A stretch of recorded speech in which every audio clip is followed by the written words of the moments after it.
Let me ask you something. If the Colorado housing market has finally become a buyer's market, then why does it still feel like almost nobody can afford to buy a home? Seriously, inventory is rising. Price cuts are starting to show up. Homes are sitting on the market longer than they did just a couple years ago. On paper, this should be the moment buyers have been waiting for. But here's the strange part. Even though the market is technically shifting in favor of buyers, many buyers still can't enter the market at all. Mortgage payments are still extremely high. Home prices are still far above where they were before the pandemic housing boom. And many renters who want to buy homes are finding themselves completely priced out. So, what we're seeing right now in Colorado is something very unusual. A housing market that is slowly becoming a buyer's market. But the buyers themselves are missing. And that raises a much bigger question. Is this just a temporary slowdown? Or is Colorado quietly entering a much larger housing market correction? In this video, we're going to break down what's really happening in the Colorado housing market heading into 2026. We'll look at why inventory is rising, why sellers are beginning to lose leverage, why renters still can't afford to buy homes, and what this could mean for home prices over the next few years. Because the truth is, the Colorado housing market right now might be one of the strangest housing markets in the entire country. And what happens next could affect homeowners, renters, and buyers across the state. So let's break it down. Below is a long-form YouTube script designed for approximately 20 to 25 minutes of narration, roughly 2,800 to 3,200 words depending on voice speed. It's written in clean paragraphs for AI voice tools like 11 Labs, with stronger tone and slightly exaggerated narrative to make it more engaging for YouTube. Title idea: Colorado Housing Market 2026, the buyer's market nobody can afford. For years, Colorado had one of the hottest housing markets in the United States. Home prices seemed unstoppable. Buyers rushed into bidding wars. Homes were selling within days, sometimes within hours. And for many people living in Colorado, the message felt clear. If you didn't buy soon, you might never be able to afford a home again. But fast forward to 2026, and the housing market is beginning to look very different. Inventory is rising. Price cuts are becoming more common. Homes are sitting on the market longer. Some realtors are even saying that Colorado has quietly entered a buyer's market. But here's the twist. Even though the market is technically shifting toward buyers are missing. People who want to buy homes simply can't afford them. Mortgage payments remain extremely high. Home prices are still historically elevated. And many renters feel stuck watching the market from the sidelines. So in today's video, we're going to break down what's really happening in the Colorado housing market heading into 2026. We'll cover why inventory is rising, why sellers are starting to lose power, why renters still can't buy homes, and whether Colorado could be heading toward a much larger housing market correction. Because the reality is, the housing market in Colorado right now is one of the strangest we've seen in years. To understand where the market might be going, we first need to understand how Colorado got here. Over the past decade, Colorado became one of the most desirable places to live in the country. Cities like Denver, Boulder, and Colorado Springs attracted people from all over the United States.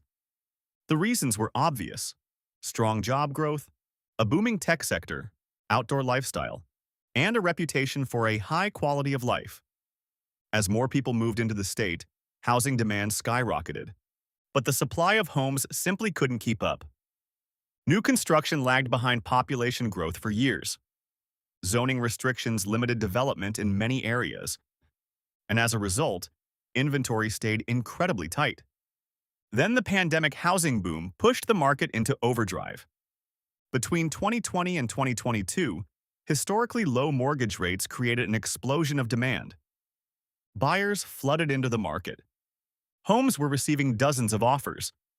Bidding wars became normal. And prices surged at a pace that shocked even experienced real estate professionals.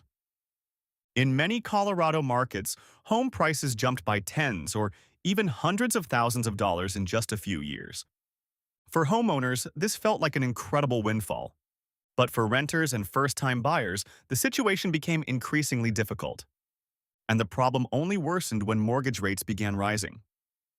Section 2. The moment. The market started to shift. Everything started to change when mortgage rates climbed dramatically. Throughout 2022, 2023, and into 2024, interest rates rose to levels that many buyers had not seen in years. Suddenly, the monthly cost of buying a home increased dramatically. A house that might have cost $2,000 per month in mortgage payments a few years earlier could now cost $3,000 or more. That shift removed millions of potential buyers from the housing market nationwide. Colorado was no exception. Home sales slowed. Listings started to sit on the market longer. Price cuts began appearing. And for the first time in years, sellers had to adjust their expectations. According to data from the Colorado Association of Realtors, the statewide housing market saw a 5.2% decline in median home prices during 2025, while the number of homes available for sale increased. That might not sound dramatic at first, but after years of constant price increases, even a modest decline signaled a major change in momentum. More homes were hitting the market, but fewer buyers were willing or able to purchase them.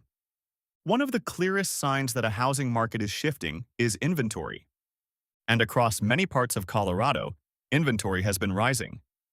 For years, the state struggled with extremely low housing supply. Buyers had limited choices. But today, that situation is beginning to change.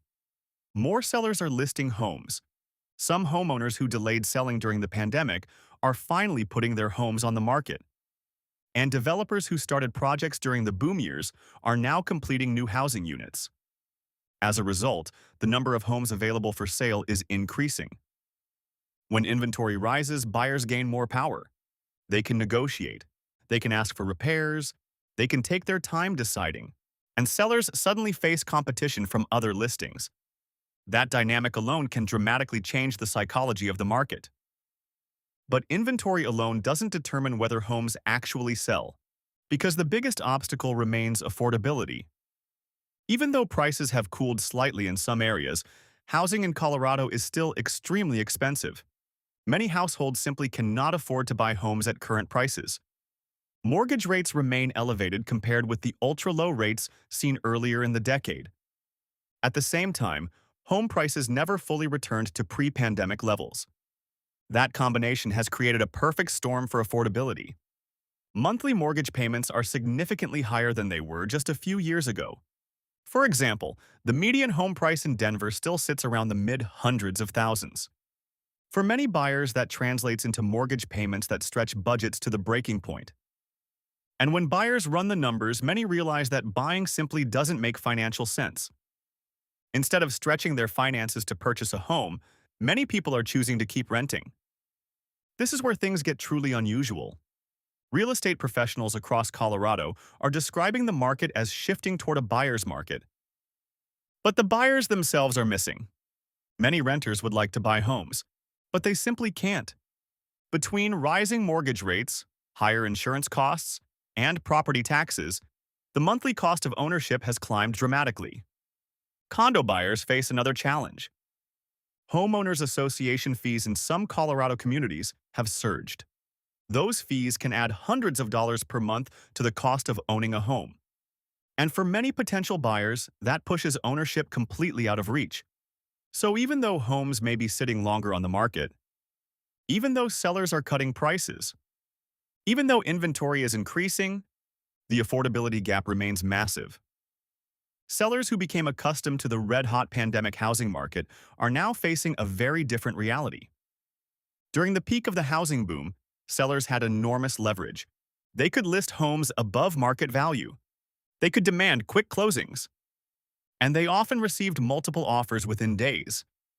But that environment has faded. Today, many sellers are discovering that buyers are far more cautious. Homes may take weeks or even months to sell. Price reductions are becoming more common. And some sellers are even pulling their listings off the market entirely if they don't receive the offers they expect. This change in psychology can take time for sellers to fully accept. But it's a normal part of housing market cycles. When the balance of power shifts from sellers to buyers, expectations must adjust. Interestingly, the rental market in Colorado is also beginning to shift. Over the past several years, developers built thousands of new apartment units across the state. Cities like Denver saw large waves of new construction. Those new units are finally entering the market. And that increase in supply is beginning to put pressure on rents. In several Colorado cities, rents have actually declined slightly compared with previous years. That doesn't mean renting is suddenly cheap, but it does mean that the relentless upward pressure on rents may finally be easing. For renters, this could provide some breathing room, but it also creates an unexpected side effect. If renting becomes slightly more affordable, some renters may feel less urgency to buy homes, which means the housing market could remain slower for longer. So where does the Colorado housing market go from here? There are several possible scenarios. The first possibility is a slow normalization. In this scenario, home prices stabilize rather than crash. Inventory continues rising gradually. And over time, mortgage rates decline enough to bring buyers back into the market. And that outcome would likely produce a balanced housing market. But there's another possibility. If affordability remains strained and economic conditions weaken, housing demand could fall further. And if that happens while inventory continues rising, prices could face additional downward pressure. Some analysts believe the housing market nationwide may experience several years of slow adjustment. Rather than a sudden crash, the market may simply move sideways while incomes slowly catch up with home prices. As we move deeper into 2026, the biggest question is simple. Will buyers return? If mortgage rates drop significantly, many households currently waiting on the sidelines could re-enter the market. That could quickly absorb rising inventory. But if rates remain elevated and affordability continues to strain budgets, the buyer shortage could persist. And that would keep pressure on sellers. The answer to that question will shape the Colorado housing market for years to come. The Colorado housing market is entering a new phase. After years of explosive growth and intense competition, the market is finally cooling. Inventory is rising, price cuts are becoming more common, and buyers have more leverage than they've had in years. But affordability remains the biggest obstacle. Even though the market is shifting toward buyers, many people still cannot afford to purchase homes. And that unusual dynamic is creating one of the most fascinating housing markets in the country. So the question remains, will falling prices and rising inventory finally bring buyers back into the market? Or will Colorado continue experiencing a buyer's market where buyers simply can't afford to participate? We'll be watching closely as the story unfolds. If you enjoyed this breakdown and want more housing market analysis and real estate updates, make sure to like the video, subscribe to the channel, and tap the notification bell so you don't miss future uploads.